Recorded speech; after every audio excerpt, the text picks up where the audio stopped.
What if I told you that the most dangerous form of manipulation isn't force, domination, or even deception? It's confusion. Not the confusion of forgetting where you placed your keys or misremembering a name, but the kind that quietly erodes your grasp on reality, so slowly, so subtly, that you don't notice it slipping until it's too late. This kind of confusion is intentional. It's systematic. It's calculated. And it has a name. Gaslighting is not just lying. It is a strategic distortion of another person's perception, until the only version of reality that exists is theirs. A psychological campaign designed to make you distrust your own memory, intuition, and identity. Someone tells you it's wrong. That's not how it happened. Let that sink in. You're just being sensitive. Imagine waking up in a world where every time you feel something, every time you recall something, they say, every time you express discomfort, they smile and say, now imagine this doesn't happen once. It happens over days, weeks, months. Tiny distortions, small denials, polite corrections, silent stares, until one day, you begin to wonder, maybe I am overreacting. Maybe I did misunderstand. Maybe I really am too emotional. And with that, you lose the most sacred thing you have, your inner compass. This is not a video about victimhood. It's not a rant against toxic people. It's an exploration of power, how it's taken, how it's surrendered, and how it's because gaslighting is not just psychological abuse. It is philosophical warfare. It's not merely what the manipulator says. It's what they train you to say to yourself. And that's what makes it so effective, so invisible, so devastating. Let me be clear from the outset. Anyone can be gaslighted. Smart people, strong people, successful people. In fact, the smarter you are, the more likely you are to become a victim. Why? But in the hands of a manipulator, it's because you question yourself. You try to be fair. You seek understanding. You entertain the possibility that you might be wrong. This openness is noble. Gaslighting preys on your ability to reflect, where a husband manipulates his wife into thinking she's going insane. On your empathy, your conscience, your willingness to doubt your own perceptions. It's not weakness they exploit. It's your strengths. So what exactly is The term comes from the 1944 film Gaslight. He dims the gaslights in their home and insists she's imagining it. He hides objects, then blames her for misplacing them. He isolates her, and every time she expresses doubt or alarm, he acts calm and loving, reinforcing the illusion that the problem is her. That's the essence of gaslighting. It doesn't just lie to you, it makes you doubt your own truth-telling machinery. The lights dim. You say, did the lights just flicker? And the reply is, no, you're imagining it. And just like that, a crack forms in your reality. Jordan Peterson describes truth as an orienting function. To speak the truth, he says, is to align yourself with being, to orient yourself properly in the world. Gaslighting, then, is the opposite. It unmoors you from your inner reference points. It breaks the alignment between what is real and what you are told is real. And over time, that gap doesn't just confuse you, it controls you. Friedrich Nietzsche once wrote, about them, about yourself, about the world. I'm not upset that you lied to me. I'm upset that from now on, I can't believe you. But what happens when the person lying to you does so gently, consistently, and with enough repetition that you no longer know what to believe? You don't just lose trust in them. You lose trust in your own mind. And that is the true goal of gaslighting, not to convince you of one lie, but to convince you that you are incapable of knowing what's true. Carl Jung would call this a form of psychic possession. The gaslighter's voice becomes your inner voice. Their doubts become your doubts. Their framing becomes your worldview. And the worst part, you don't notice the shift, because it's gradual, because they smile while doing it, because it always comes wrapped in concern, logic, or love. Gaslighters don't always shout. They don't always rage. Some of them whisper. They hug you when they twist the knife. They say I love you after they erase your experience. And make no mistake, gaslighting is not always personal. It exists in politics, in religion, in corporate structures, in media. It exists anywhere. Power is exercised through control of perception. As Robert Greene says, power is the ability to shape appearances. Whoever controls the narrative controls the outcome. And that's what gaslighting is. A war for narrative dominance. It's the soft-spoken colonization of your inner territory. This is where Machiavelli enters. He reminds us, men are so simple and so much creatures of circumstance that the deceiver will always find someone to deceive. Gaslighting works not because we're stupid, but because we are human, because we crave clarity, because we want to trust, because we want to feel loved, respected, understood. Gaslighters exploit those desires. They create ambiguity, then offer themselves as the anchor. They stir confusion, then present themselves as the only stable voice. They destabilize, then dominate. And when this manipulation is repeated long enough, something shifts inside the victim. They stop asking questions. They stop trusting their gut. They stop resisting, because resistance only brings more confusion, more punishment, more isolation. Instead, they say things like, I should just let it go. I'm probably overthinking it. They're just stressed. I'm too sensitive. Maybe it is my fault. And slowly, reality becomes negotiable until it's no longer yours.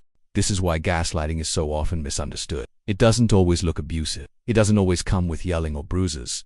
It often looks like love, like reason, like charm, like sophistication. And that's the trap. Because the more refined a gaslighter, the less visible the manipulation. They'll say, "I never said that. You must be remembering it wrong. I was just joking. Why are you so sensitive? You always twist things. You can't handle the truth. I'm only saying this because I care about you." Each of these statements on their own may seem harmless, but taken together, over time, they erode your trust in yourself. They create a climate of doubt, and in a climate of doubt, control is easy. So what do? How do we fight a war where the battlefield is our own mind? The first step is what we're doing right now. We name it. We expose the mechanisms.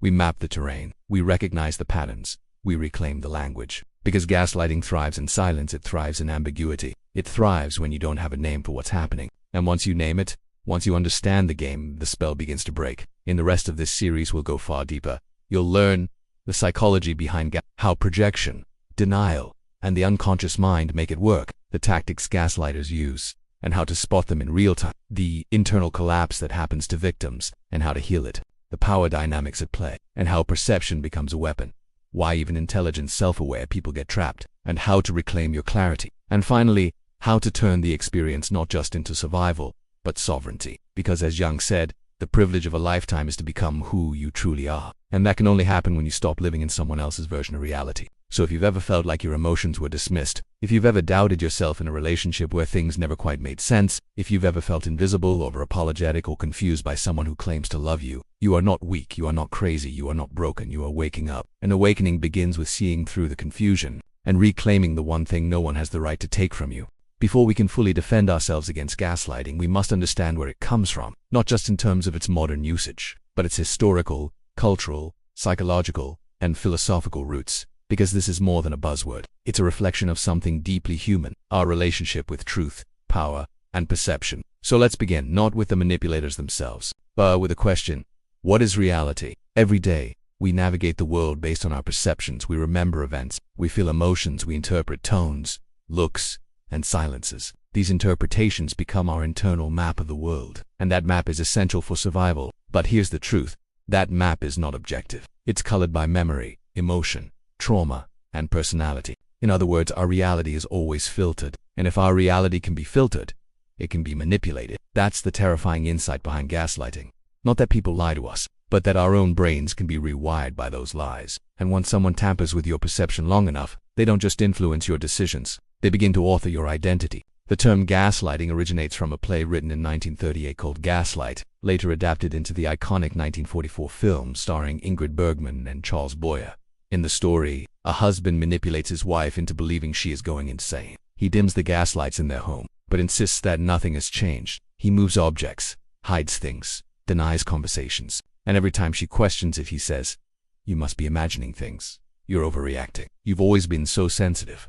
What's most chilling is how gentle he appears. He never yells, he never hits, he doesn't need to. Because his weapon isn't violence, it's reality, distortion, and his goal isn't to hurt her. It's to control her by making her doubt her own mind. This story became a metaphor for something bigger, something many people, especially in relationships, recognize: a pattern of subtle, repeated invalidation that leads to mental and emotional erosion. And that's when the word gaslighting entered the cultural lexicon. But even though the term is modern, every charismatic predator who learned that reality isn't enforced by truth, the tactic is ancient. The seeds of gaslighting are found in every abusive empire, every cult, every authoritarian regime, every manipulative relationship. It's enforced by belief. If they can make you believe the lie, the truth becomes irrelevant. Think of George Orwell's 1984. In the dystopian world of that novel, the government doesn't just oppress people physically. It rewrites history. It erases records. It changes facts. It controls language. And the slogan of that regime: war is peace, freedom is slavery, ignorance is strength.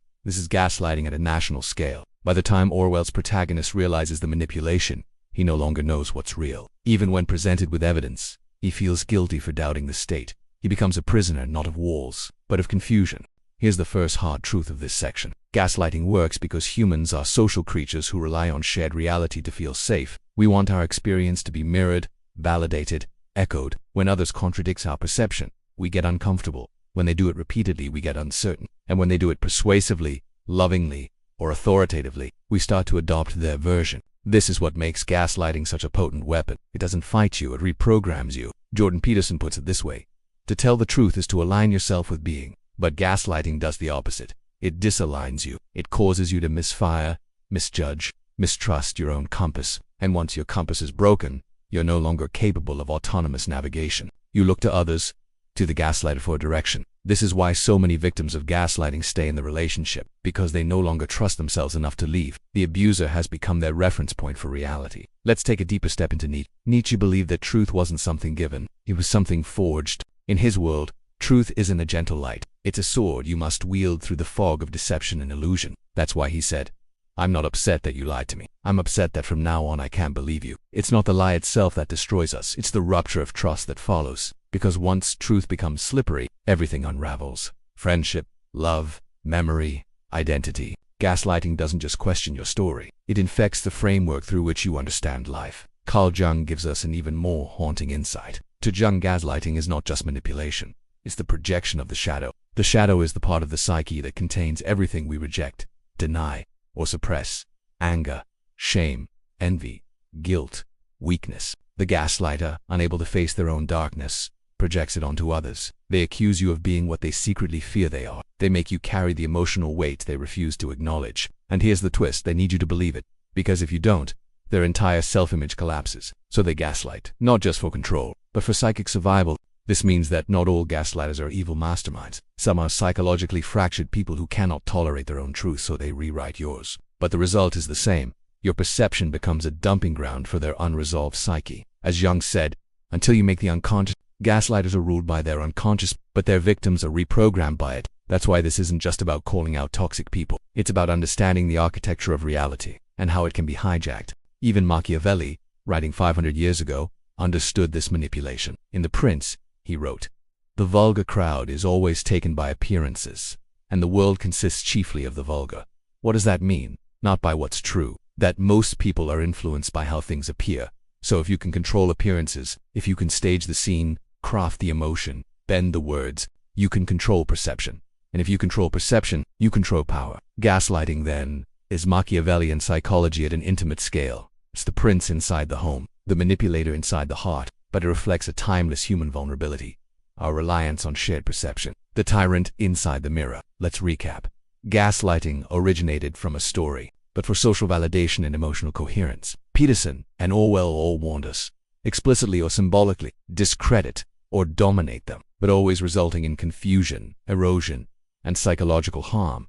About how perception can be weaponized, its dependency. Once the gaslighter becomes your truth interpreter, you've surrendered your freedom. It works because our brains are not hardwired for objective truth. The most dangerous effect of gaslighting is not confusion. Thinkers like Jung, Nietzsche, Machiavelli. So now we must ask, what's the real definition of gaslighting? It is the intentional destabilization of another person's reality in order to control. It is a strategy of power, not always driven by evil. Its aim is to make you mistrust your memory, doubt your emotions, second-guess your thoughts, and ultimately depend on the gaslighter for truth.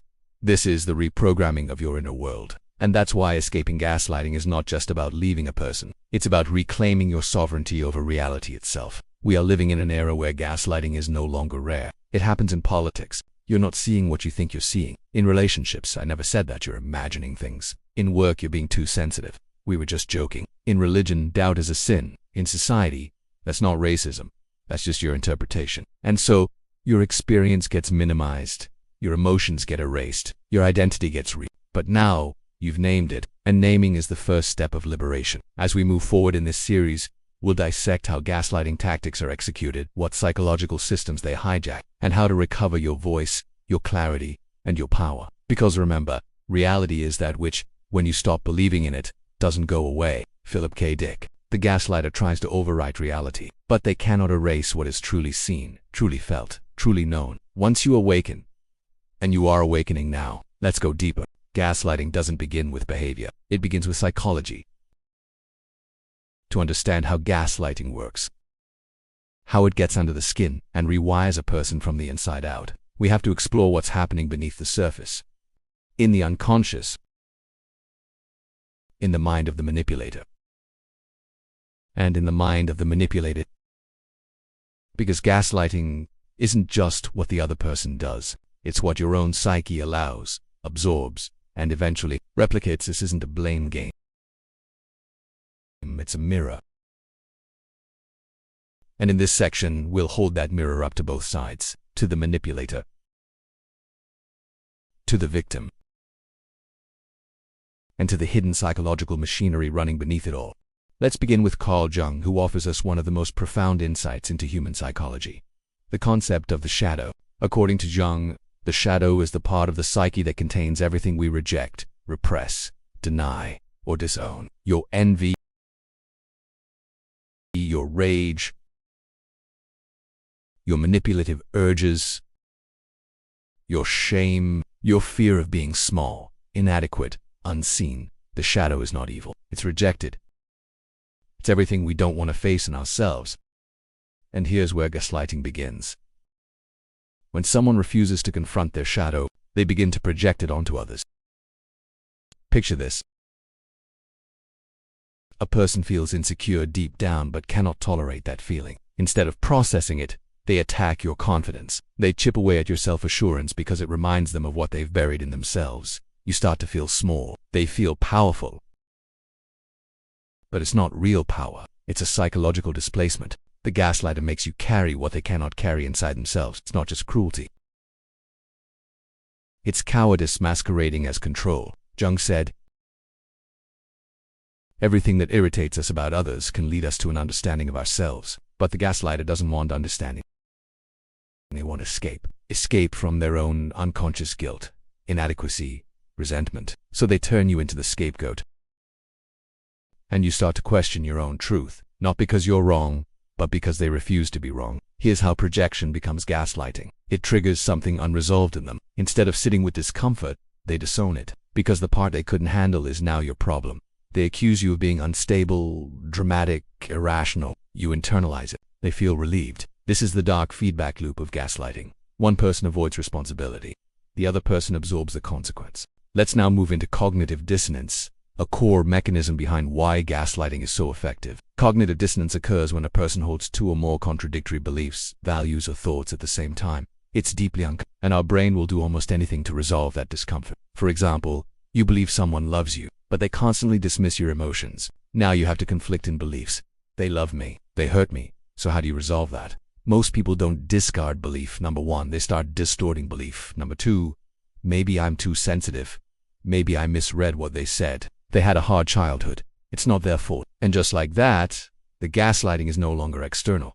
It becomes internalized. This is the turning point, when gaslighting shifts from something done to you to something done through you. You hear their voice in your head, second-guessing every instinct. Don't bring that up. It'll just cause a fight. You're overreacting again. You always ruin things when you speak your mind. And it becomes automatic, because the brain prefers internal conflict resolution, even if it means self-abandonment. This is why many victims of gaslighting don't even realize they're being manipulated, because the dissonance has been resolved by This brings us to the concept of learned helplessness, coined by psychologist Martin Seligman. In experiments, dogs were subjected to electric shocks that they could not escape from, no matter what they did. Eventually, they stopped trying. Even when a clear exit was available, they lay down and accepted the pain. This is what happens to a person under long-term gaslighting. At first they resist, they argue, they defend themselves, they seek clarity, but each time they're told, you're wrong, you're crazy, you're overreacting, they lose a bit of energy, a bit of certainty, a bit of hope, until one day, they stop fighting, they stop speaking up, they stop expressing needs, they stop trusting themselves, not because they believe the gaslighter's right, but because it no longer feels safe to be real. That is the death of the authentic self, a slow, invisible suicide of the soul. Now, let's examine what this slow erosion actually looks like inside the victim's mind. They begin splitting, psychologically dividing themselves into two versions, one that knows what's happening, and one that has to deny it in order to survive. This psychological splitting, sometimes called doublethink in Orwellian terms, is not a flaw. It's a defense mechanism. The conscious mind starts to rationalize what the unconscious already senses. Something is very wrong, to the relationship, to the home, to the belief system. But here's the trap.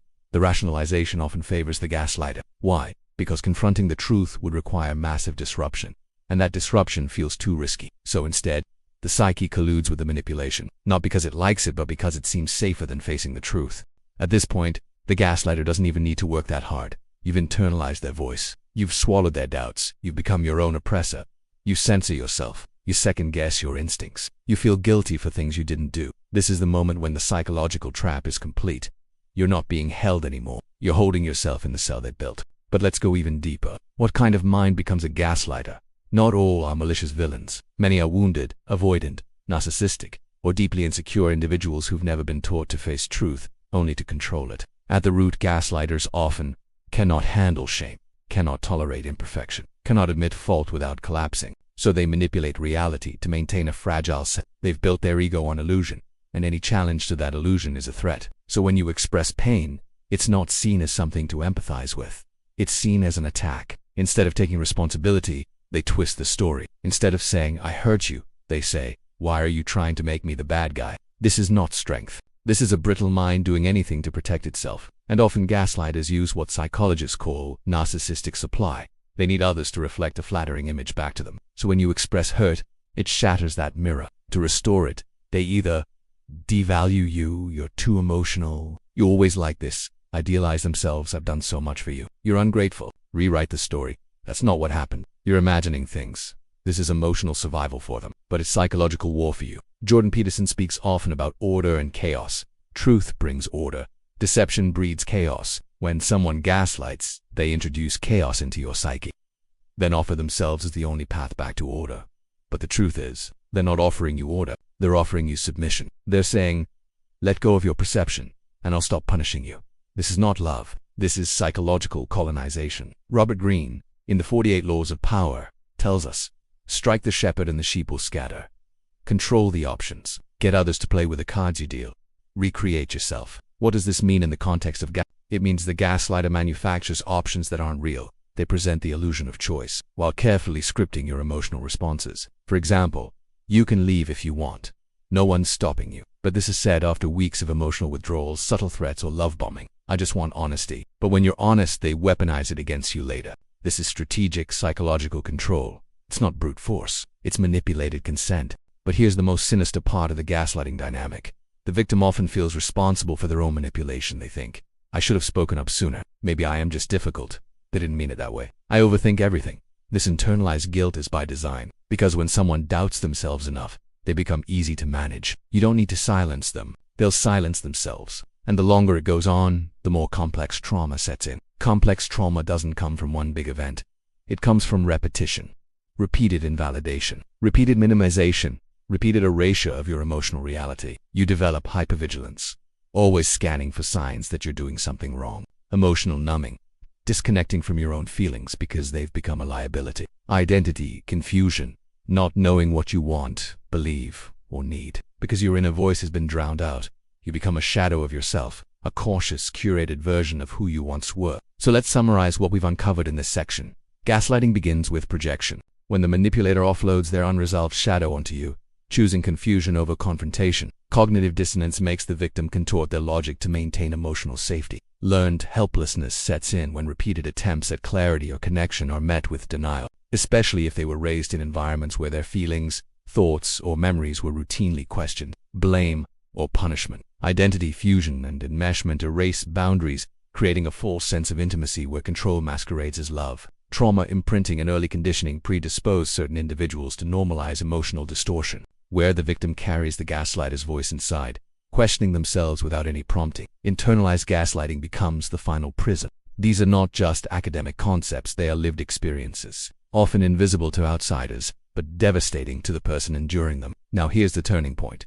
Awareness is the first weapon. When you understand the psychological architecture of gaslighting, you begin to see through the illusion. You recognize the patterns. You stop blaming yourself for symptoms that were engineered into you. And when you recognize that confusion is not your flaw, but their strategy, clarity starts to return. You begin to separate your voice from theirs. You start noticing your instincts again. You learn that not all tension means you're wrong, that not all silence means guilt, that not all smiling faces mean safety. This is the beginning of psychological sovereignty. Carl Jung once said, "The most terrifying thing is to accept oneself completely." But in the context of gaslighting, the most liberating thing is to accept your perception completely, to trust your memory, to validate your emotion, to say, "No, I am not crazy. I'm responding to an invisible wound."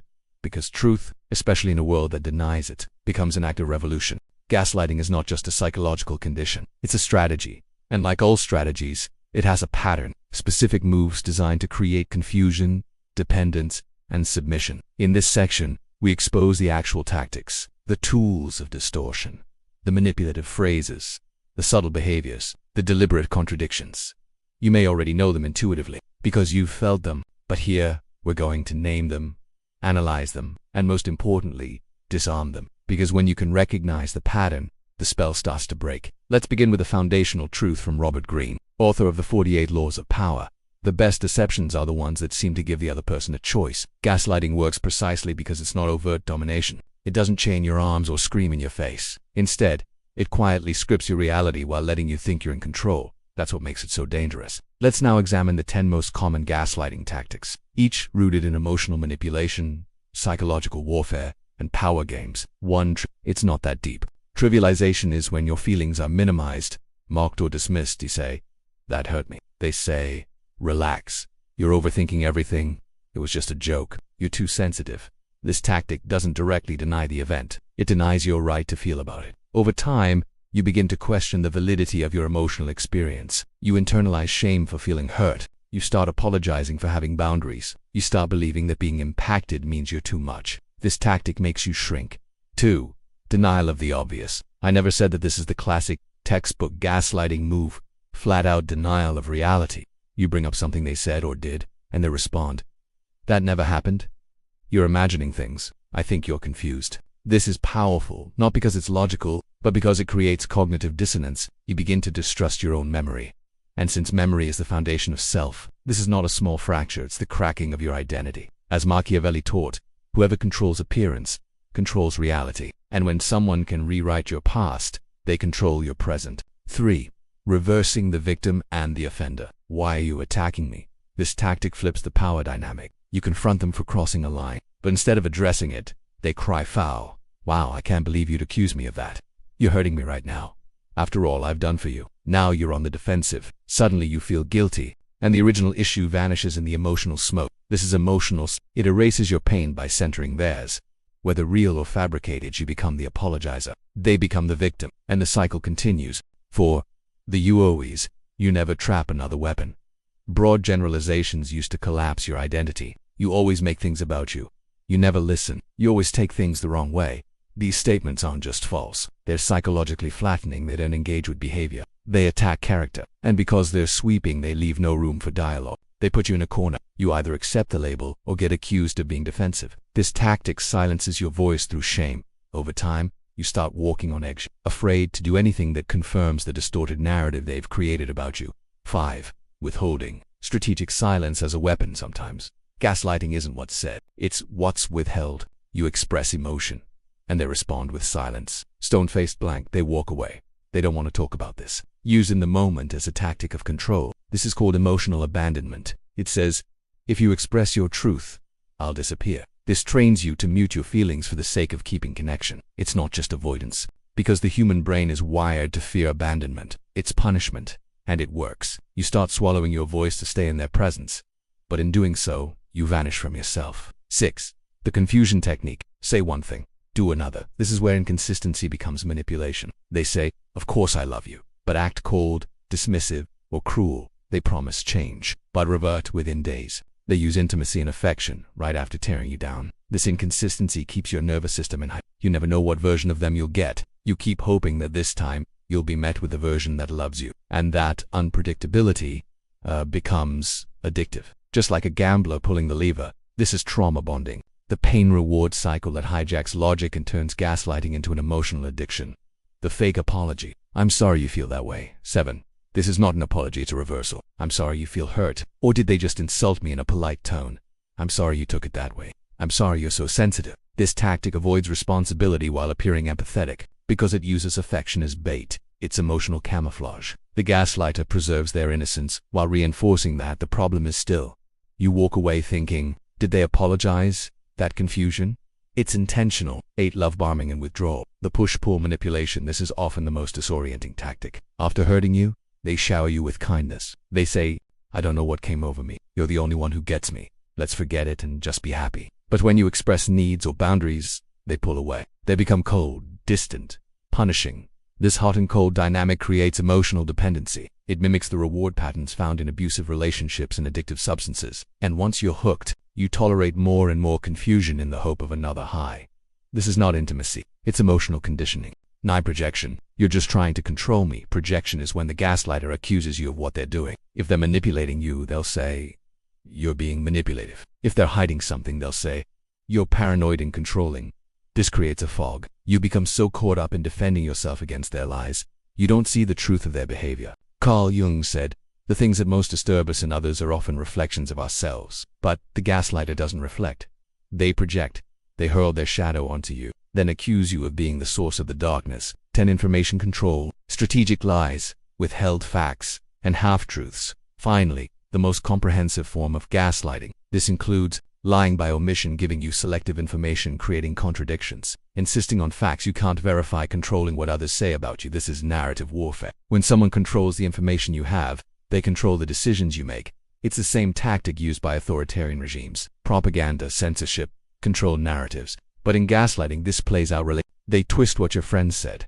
They filter your reality. They isolate you emotionally, then become the only voice left. And when their voice is the only one in the room, you stop asking questions. You stop thinking for yourself. You let them speak your mind, because yours has gone quiet. So how do you defend against these tactics? It begins with this sentence: just because someone says it, doesn't make it true. That sounds obvious, but to someone deep in it's revolutionary. You must relearn how to trust your perception, to write down facts, to log conversations, to speak truth aloud, even when it shakes. You must identify the tactic as it happens, because once it's named, it loses power. The gaslighter wants your confusion. They fear your clarity, because clarity is resistance. Clarity is power, but always with a hook. Let's revisit Robert Greene for a final quote. People who try to control others often pretend to offer help, guidance, and love. It promises safety but delivers self-erasure. Your task is to unhook, to unmask, to unlearn the shame that was never yours to carry.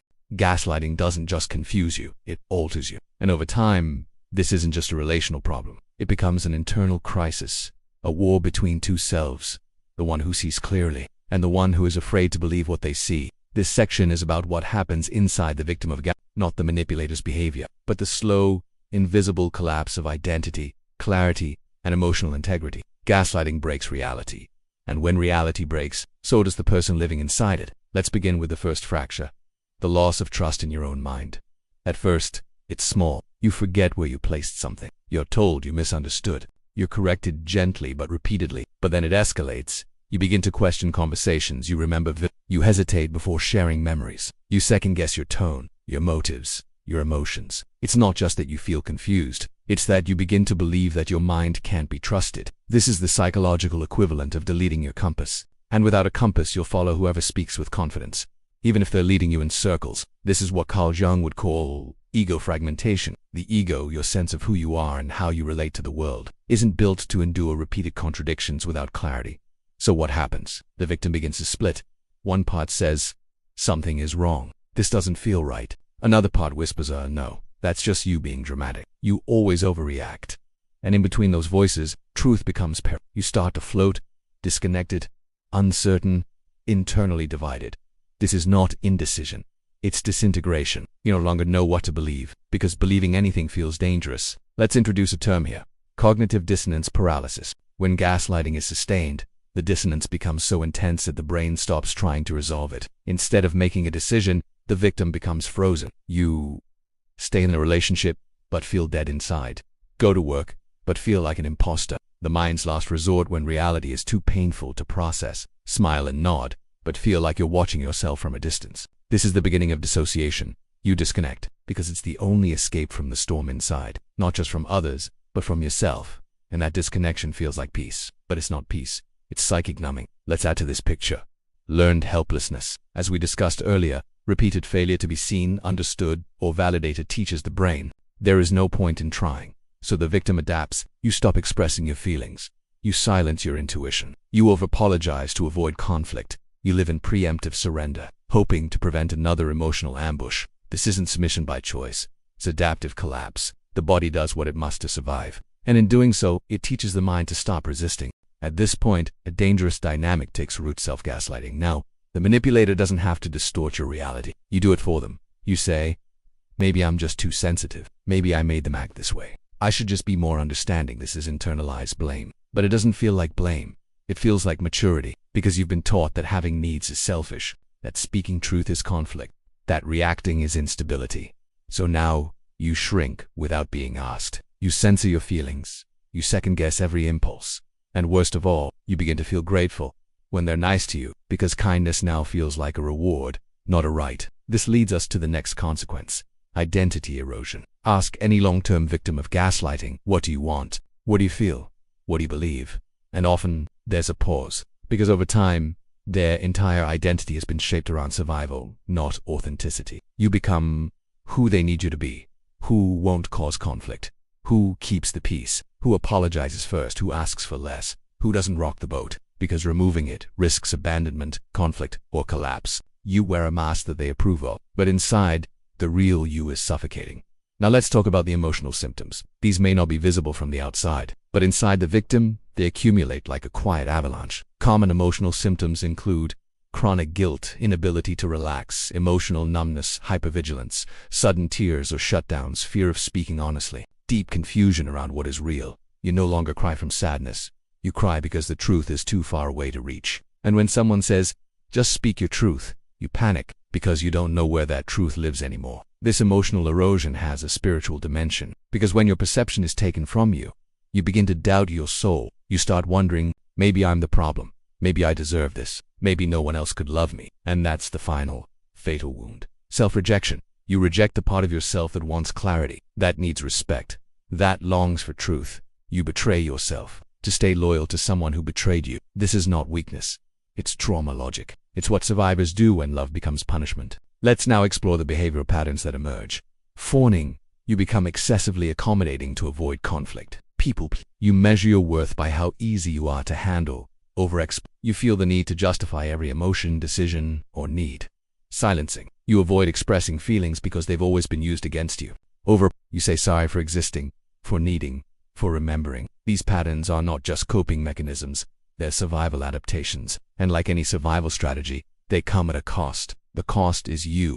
So what do you do when the collapse has already happened? How do you rebuild the self when you don't know where it begins? It starts with naming the harm, because what you can't name, you can't heal. Saying the word gaslighting out loud is an act of defiance. It's saying, what happened to me was real. I was not too sensitive, I was erased. Then comes the slow, sacred work of reconnection. Not to them, to yourself. That means journaling your emotions before filtering them, talking to people who don't dismiss your reality, seeking therapy that understands relational trauma, rebuilding trust with your body, because it felt the truth even when your mind couldn't process it. As Nietzsche said, he who fights with monsters must take care that he himself does not become a monster. And when you gaze long into the abyss also gazes into you. Gaslighting is the abyss, but survival is not enough. You are meant to emerge, not just healed, but aware, not just whole, but stronger than you've ever been. Because the collapse of the false self makes space for the authentic self to rise, and that rising begins the moment you stop asking others for permission to see what you already see. Let's close with a truth from Jung. The privilege of a lifetime is to become who you truly are. It tried to replace your voice with theirs, your memories with their edits, your identity with their comfort. But here you are, watching, listening, remembering, and that means the collapse isn't the end. It's the beginning of a return to reality, to voice, to worth, to clarity. Gaslighting is not random. It is deliberate power design. It may hide behind politeness. It may cloak itself in love, concern, or logic. But at its core, gaslighting is always about power. Specifically, power over perception. This is the silent battlefield. Not over actions, not over facts, but over how you interpret reality itself. If someone can control how you see, they don't have to control what you do. You'll do it yourself, because your perception has been hijacked. And in this section, we peel back the layers of this control. We expose the power architecture that gaslighting depends on, how it's built, how it's sustained, and how it spreads far beyond individual relationships, into families, workplaces, institutions, even nations. Let's start with a core idea from Robert Greene. Power is based on perception. If you can control what people see, you control what they do. This is the entire blueprint of It doesn't require physical strengths. It doesn't require threats. It only requires belief. If the gaslighter can make you believe their version of events, they control your response. They don't need to dominate you physically. They don't need to isolate you with chains. They simply reshape your reality until submission feels like your own idea. Let's look at how this plays out. Imagine this scene. You raise a concern. I felt dismissed when you ignored my question. They respond, I didn't ignore you. You're always trying to create drama. In that moment, three things happen simultaneously.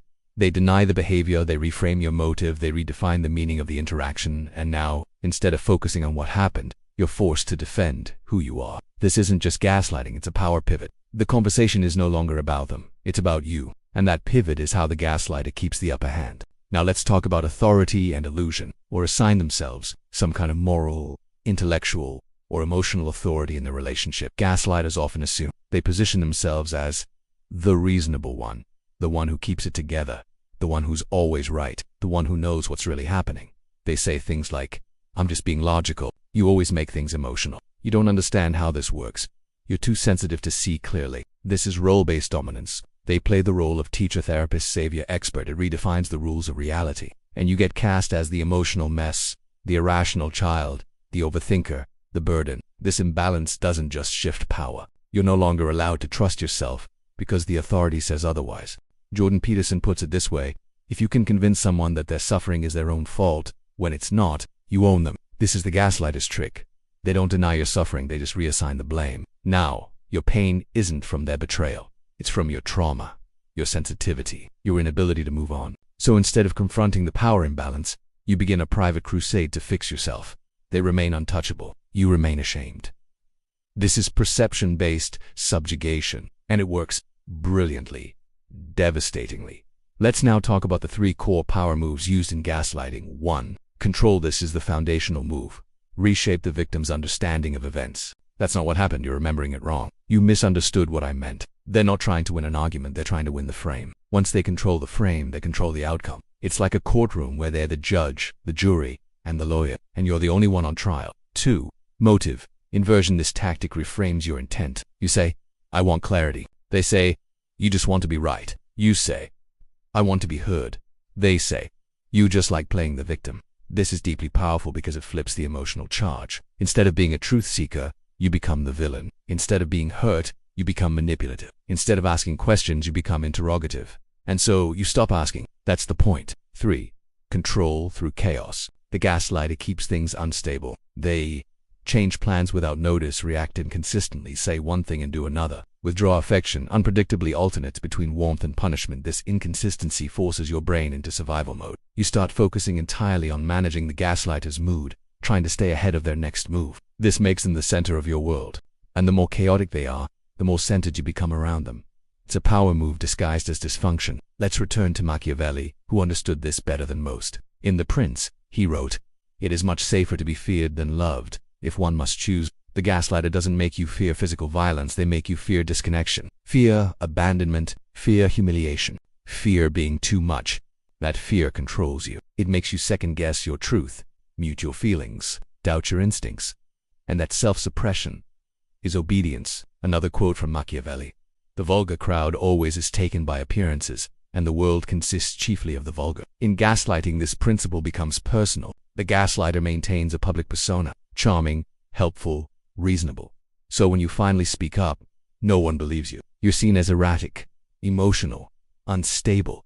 This social camouflage reinforces their power. You feel isolated, they feel untouchable, and that imbalance makes resistance feel futile. But power isn't just control, it's also dependency.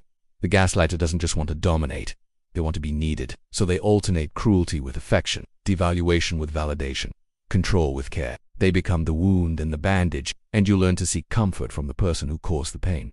This is trauma bonding, a power structure built on unpredictable reinforcement, and it makes leaving feel like betrayal, not of them, but of yourself, because your nervous system has fused survival with connection. Let's pause and summarize the power dynamics at play in gaslighting. Control over perception becomes control over reality. Assumed authority frames the gaslighter as the truth teller. Emotional inconsistency creates dependence, and reversed victimhood ensures they are never accountable. Motive reframe attacks the character of the victim. Social manipulation isolates the victim from outside validation. Trauma bonding fuses pain and attachment, keeping the cycle alive. This isn't just about manipulation. This is a total power structure, one that turns the victim into their own jailer. So how do you begin to break free? You take back control over what they tried to colonize. Your perception, you say.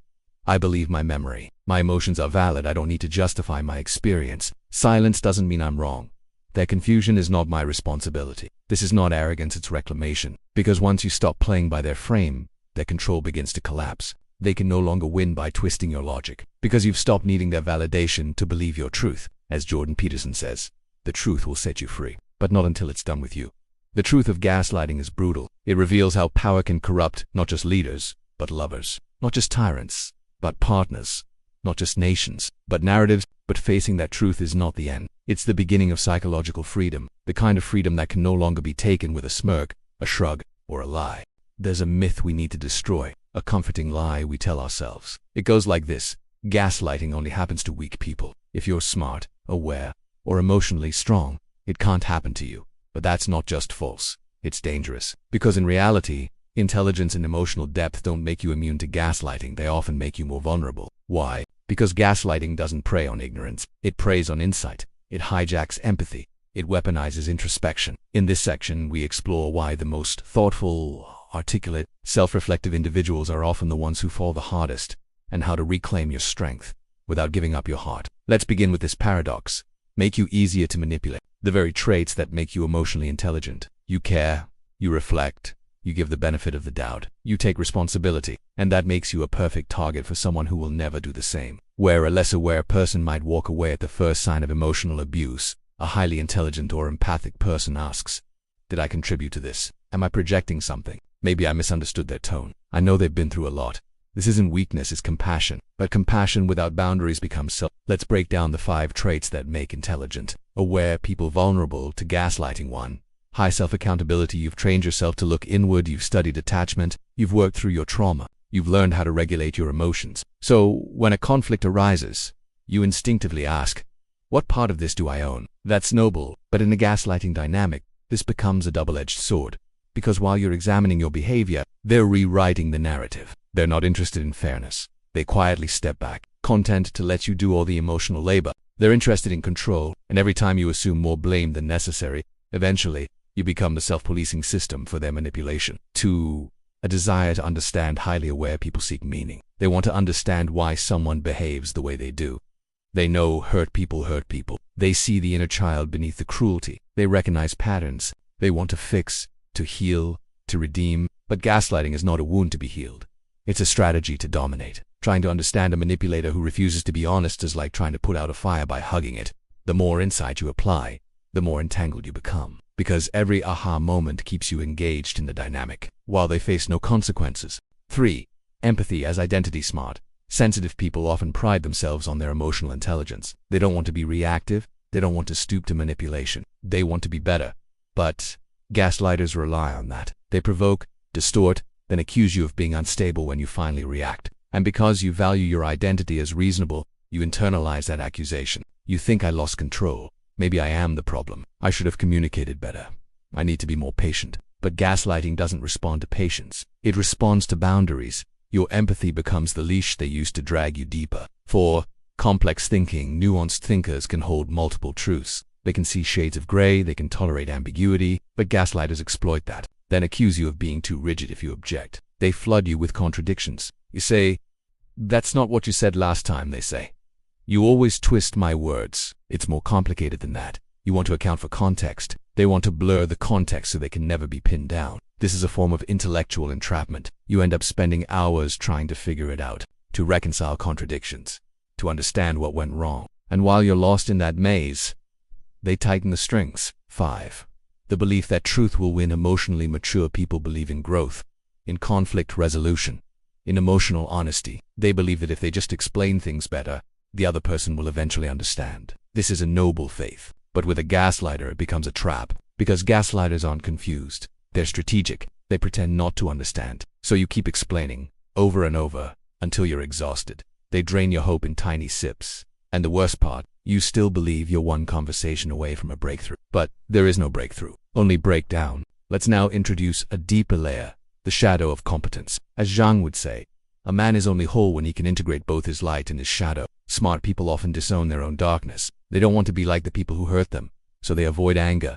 They suppress assertiveness. They reject confrontation. But that disowned shadow becomes a blind spot, because it leaves you defenseless. You don't recognize manipulation, because you assume others are as honest as you are. You don't set boundaries, because you don't want to hurt anyone. You don't walk away because you believe everything can be worked through. But some people don't want healing. They want control. And until you own your capacity for anger, assertiveness, and detachment, you'll stay bound by your desire to be good. Here's the truth. You don't get free by being more understanding. You get free by being more sovereign. That means believing your perception. Even when others question it, ending conversations that become circular, walking away from people who don't take responsibility, speaking boundaries without guilt, refusing to let empathy override self-respect. This is not being harsh. It's being whole. Because when you finally realize your mind is not broken, you stop giving it away for others to rewrite. So what do you do if you're smart, empathic, and caught in gaps? You stop trying to explain your way to clarity. You stop trying to love someone into honesty. You stop trying to fix what was designed to confuse you. Instead, you ask, what does this relationship require me to forget about myself in order to stay? If the answer is, my voice, my truth, my instincts, my memories, then you already have your answer. No amount of insight will fix what only power can protect. And your power begins with self. Let's end with a quote from Friedrich Nietzsche.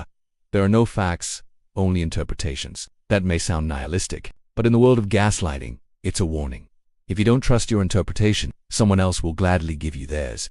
And if you accept that long enough, you'll become a character in their story instead of the author of your own. You didn't get here because you were naive. You got here because you were generous, because you loved deeply, because you sought meaning, because you wanted to do the right thing. And that isn't something to be ashamed of. But now, it's time to add teeth to your heart. It's time to see through illusion, to hold your perception sacred, to protect your insight from those who exploit it. Gaslighting doesn't always leave bruises. It rarely shouts. It often smiles. But behind that smile, something precious is being stolen. Not just your trust, not just your clarity, but something far more intimate. Your identity. In this section, we explore the silent cost of long-term gaslighting, the erasure of the self, the fading of your voice, the death of authenticity in favor of survival. This is not a metaphor. It is a real, measurable collapse. One that happens slowly and visibly until one day you wake up and no longer recognize who you are. Let's begin with the chilling truth.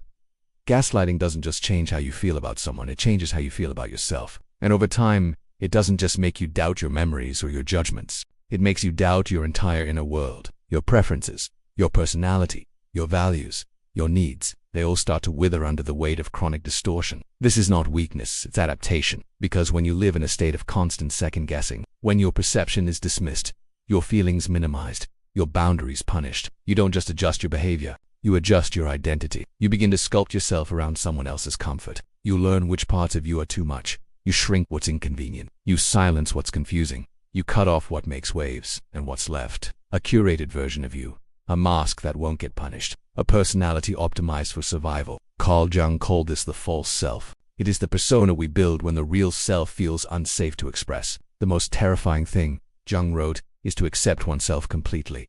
Because the gaslighting victim learns, again and again, that acceptance is conditional. So they fragment, haunting the spaces where they once felt free. And slowly, the true self becomes a ghost. Let's get more specific. Here are 7 ways gaslighting erodes identity. 1. Loss of emotional fluency. You no longer trust your feelings, not because they're unclear, but because they've been weaponized against you. Every time you expressed sadness, you were called needy, unsure if you're sad, tired, guilty, or numb. Every time you expressed anger, you were called unstable. Every time you expressed fear, you were called paranoid. Eventually, you stop feeling anything clearly. You live in emotional fog. This is not just confusion, it's emotional amnesia. You don't just lose the language of your feelings, you lose the right to speak them. 2. Distorted self-concept. You start to see yourself through the gaslighter's lens. I'm dramatic. I'm always the problem. I ruin good things. I can't trust my memory. I make things harder for everyone. These aren't insights. They're implants, beliefs that weren't born from introspection, but from manipulation. And over time, they become part of your internal monologue. You self-edit. You pre-eject yourself so no one else has to. 3. Hyperadaptability. You become what others need you to be. Not because you're fake, but because you've been trained to associate authenticity with rejection. You read rooms. You absorb moods. You shapeshift for safety. This makes you high-functioning but deeply disconnected. Because every time you adapt, you leave a piece of yourself behind. You forget what you want. You forget how to say no. You forget that your needs aren't an inconvenience. They're a birthright. 4. Compulsive over-explaining. You can't just say, I disagree. You must write an essay about why. You can't just set a boundary. You must explain it in a way that's palatable enough to avoid backlash. You believe that disagreement means disconnection. So you soften your voice. You use disclaimers. You apologize for existing. This is not politeness. It's preemptive self. And it stems from a nervous system conditioned to believe that any misstep will lead to emotional exile. 5. Loss of desire. You stop dreaming. Not because you're uninspired, but because desire feels dangerous. Wanting something means asking for something, and asking has always led to disappointment, guilt, or punishment. So you stop wanting, you numb your hunger, you detach from longing, you stop imagining a future where you are fully alive, and in its place, you accept good enough, you tolerate the intolerable, you settle into a life of quiet depletion. 6. Internalized conflict aversion. You associate confrontation with chaos. You believe that speaking up will always escalate things, so you become excessively agreeable. You avoid difficult conversations. You carry resentment in silence. But inside, the pressure builds, because the parts of you that want to scream, assert, or protest, they don't die, they just go underground. And over time, that repression becomes sickness, anxiety, depression, autoimmune symptoms, burnout. The body becomes the battleground where the denied self tries to speak. 7. Spiritual detachment. You stop trusting your intuition. That quiet voice that once said, "This doesn't feel right," is now drowned out by noise.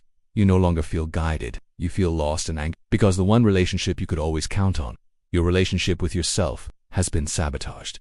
And so you seek outside approval for decisions. You outsource your truth. You doubt your path at every step. This is spiritual gaslighting, the kind that makes you question not just what happened, but who you are. Let's pause. The emotional blunting, the self-doubt, the hyper-adaptability, the people-pleasing, the detachment from desire. These are not random. They are the cost of long-term gaslighting, a cost you often don't recognize until you try to return to yourself and realize you don't remember the way. But here's the breakthrough. You were never broken. You were rearranged, rewritten to fit someone else's comfort, and that means the real you is still in there, waiting, not for someone to rescue them, but for you to choose them. So how do you begin reclaiming identity? Let's be practical. Write without filtering. Journal what you feel before asking if it's reasonable. Speak even when your voice shakes. Let your truth be messy, imperfect, human. Pause before adapting. Ask yourself, am I shifting out of fear or out of choice? Reconnect with desire. Ask, what do I want when no one's watching? Do something selfish, something that's purely for you, not explained, not defended. Meditate, walk, create silence where your voice can rise again. Reclaiming identity doesn't happen all at once. It happens in moments, moments where you say, no, yes, I don't know. That doesn't feel right. I need a break. I remember what happened, and I believe myself. Let's close with a truth from Carl Jung. The privilege of a lifetime is to become who you truly are. Gaslighting tried to steal that privilege. It tried to rewrite your story, your truth, your voice. But here's what it couldn't do. It couldn't destroy the witness inside you, the one who knew, who remembers, who feels the friction when things don't align. That part of you, the one they tried to erase, is still alive. And your healing begins when you choose that part, again and again and again. By now we've explored the labyrinth. We've seen how gaslighting enters the psyche, not with violence, but with distortion, not by overpowering the body, but by conquering the mind. So the real question becomes, how do you escape a prison with no visible walls? Because escaping gaslighting is not just about walking away. It's about reclaiming inner authority, the right to believe your thoughts, trust your emotions, and live by your own perception. This is not a rescue mission. It's a reclamation. And in this section, we explore the path out of confusion, out of dependency, and back into sovereignty. Let's start with the truth you may have forgotten. You do not need permission to trust yourself. Gaslighting teaches you to outsource your intuition, to seek approval before you feel valid, to wait for confirmation before you speak up. But the healing begins when you say, I believe myself, even if no one else does. That one sentence is the first crack in the cage, because once you believe yourself, they can't control you anymore. So how do we rebuild inner authority? We start with the fundamentals. 1. Ground in reality. Write it down. Gaslighting thrives on distortion. So your first defense is documentation. Not for them, for you. Not polished reflections, just raw truth. What happened? What was said? How did it make you feel? This creates a timeline outside their control. It removes memory from the battlefield. And when they say, that never happened, you won't scramble for proof, because you were there. And now it's in ink. 2. Reconnect with the body. Gaslighting teaches you to live in your head, analyzing, second-guessing, spiraling. But your body is ancient. It knew before your mind could process. So you ask, when I'm around them, do I feel tense or calm? Do I feel like I'm expanding or shrinking? Do I feel safe enough to breathe deeply? You don't have to justify these sensations. They are data, and they are sacred. The body keeps the score. Bessel van der Kolk wrote, your job is to start reading it again. 3. Practice microtruths. Don't start with a big speech, start small. Say what you mean in low-stakes moments. Actually, I prefer tea. I'm not in the mood to talk right now. That doesn't sit right with me. Every time you speak an unfiltered truth, you send a message to your nervous system. It's safe to be me again. These micro-truths become inner scaffolding, and one day you'll realize your voice no longer trembles. It commands.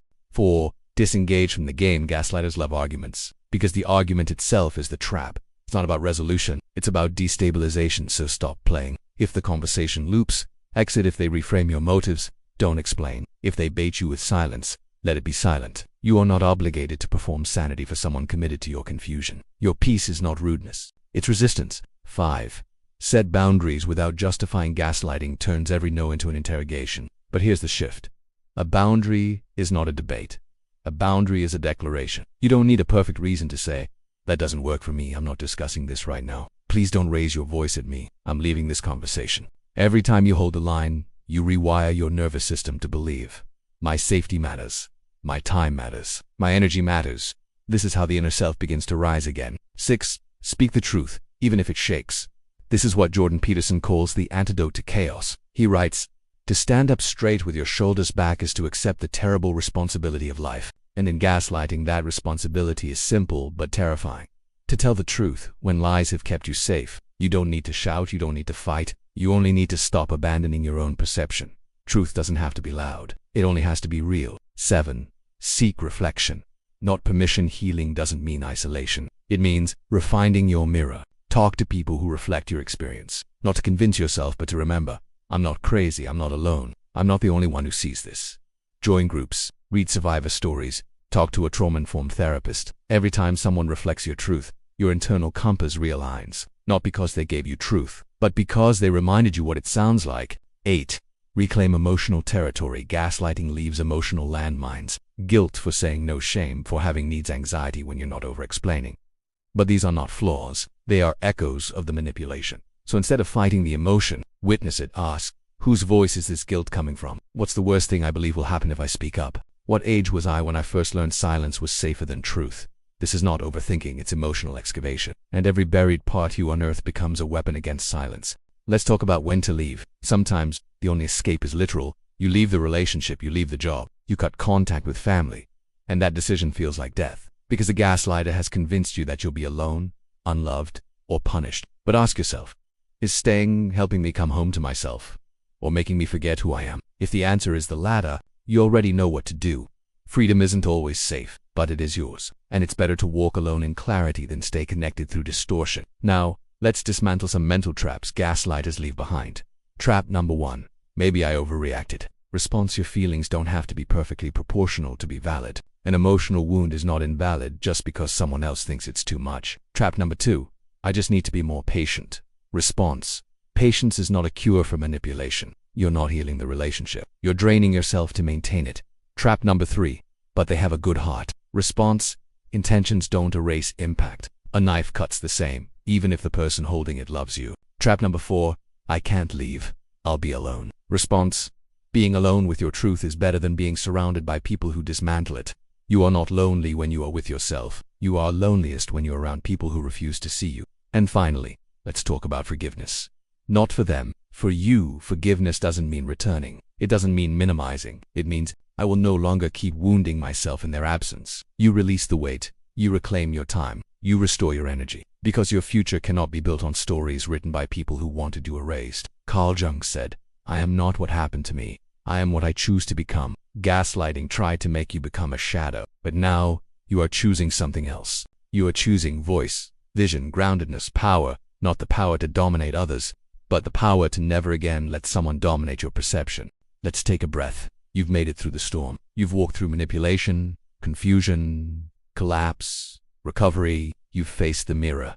And more importantly, you didn't look away. But now comes the most misunderstood part of healing: integration. Because the goal of healing isn't to go back to who you were. That version of you tolerated erasure. The goal is to become someone new, someone wiser, someone visionary, someone who didn't just survive but emerged with the kind of clarity and inner strength that no one can distort again. This is not the return, this is the rebirth. Let's begin with a profound truth from Carl Jung. One does not become enlightened by imagining figures of light, but by making the darkness conscious. That's what this entire journey is being. Not escaping the darkness, but seeing it clearly, naming it, sitting with it, refusing to become it. This is the essence of individual Jung's term for the process of becoming your whole, authentic self. And for the survivor of gaslighting, individuation means transforming confusion into clarity, shame into sovereignty, silence into truth, and collapse into creation. So what does integration look like in real life? Let's break it down. 1. You stop making it about them at first. You're obsessed with the gas. You want them to admit it. You want justice. You want revenge. You want closure. But integration begins when you're no longer sent to them. You stop asking, why did they do this to me? And start asking, what parts of me stayed quiet and why? This shift doesn't excuse their behavior. It simply reclaims your energy from their orbit. You're not here to analyze them. You're here to reconstruct yourself. 2. You'll redefine strength, not reacting. But integration teaches you that real strength is discernment. It's the strength to say, I won't explain myself to someone committed to misunderstanding me. I'm not staying to prove my worth. My sensitivity isn't a flaw. It's my compass. You stop equating love with endurance, and you start equating love with honor. If your honesty is punished, it's not love. If your boundaries are punished, it's not strength to stay. It's strength to leave. 3. Your reclaimed storytelling. Gaslighting rewrites your story. It turns you into the villain, the child, the hysteric. Integration reclaims the pen. You start narrating your own past with new language. You say, that wasn't me being needy. That was me asking for basic respect. That wasn't me being dramatic. That was my body reacting to chronic That wasn't a relationship. That was a psychological occupation. Language is power. When you change the story, you change the structure of your healing. 4. You develop boundaries as a philosophy. Boundaries are no longer just rules. They are a way of life. You stop waiting for people to deserve your truth. You start giving it to those who earn your safety. You say no without flinching. You say yes without guilt. You say I need space without apology. Because your space is sacred. Not everyone gets access. Not everyone gets context. And the moment you stop explaining your boundaries to those who ignore them, you are finally living in freedom. 5. You use pain as pattern recognition. You stop fearing triggers. You start seeing them as data. You ask, what is this emotion pointing me toward? Where is the wound still open? What unmet need is surfacing? This doesn't mean wallowing in pain. It means becoming conscious in the presence of discomfort. You alchemize suffering into strategy. And in doing so, you become your own inner healer. 6. You become a safe space for others. Without losing yourself, you may feel a calling to help others, to advocate, to protect those who are still inside the storm you walk through. But integration also means knowing your limits. You are not a savior. You are not a therapist. You are not responsible for other people's epiphanies. You can be a lighthouse without rowing out to rescue every sinking ship. Your story is an offering, not an obligation. And sometimes the greatest act of service is simply embodying your truth. 7. You find a spiritual language for your journey, not necessarily religion, but meaning. You begin to see that your pain wasn't pointless, that your confusion wasn't a curse, that your collapse had a function. It broke the parts of you that tolerated distortion, and in their place, something rooted emerged. A version of you that doesn't need to be agreed with, to stand firm. A version of you that doesn't need to be validated, to know they are right. A version of you that is sovereign. Let's revisit Nietzsche, who said, what does not kill me makes me stronger. But in the context of gaslighting, it's not just strength you gain, it's vision. Vision to see manipulation faster, to feel when a conversation turns corrosive, to sense when your voice is slipping, to know before you collapse what is yours and what is not. This is post-traumatic clarity, not paranoia, but precision. So what kind of person do you become after surviving gas? You become discerning, grounded self, trusting, boundary-honoring, emotionally sovereign, spiritually anchored, intolerant of distortion, unshakable. In truth, you are no longer nice. You are kind. With a backbone, you are no longer quiet. You are intentional. With your voice, you are no longer flexible. You are discerning. With your energy, you no longer seek peace externally. You embody it, and that makes you untouchable to those who once controlled you through confusion. Let's close with this. There will come a day, sooner than you think, when you will look back and say, I remember the version of me who didn't know what gaslighting was, who blamed themselves, who kept the peace at all costs, who dimmed their light to fit into someone else's story. I remember them. I honor them, but I am not them anymore. Because you didn't just escape. You evolved. You became the kind of person who can spot illusion in an instant and walk away in silence. You became the kind of person who doesn't just survive darkness, but builds something luminous from it. You became a visionary, a mirror breaker.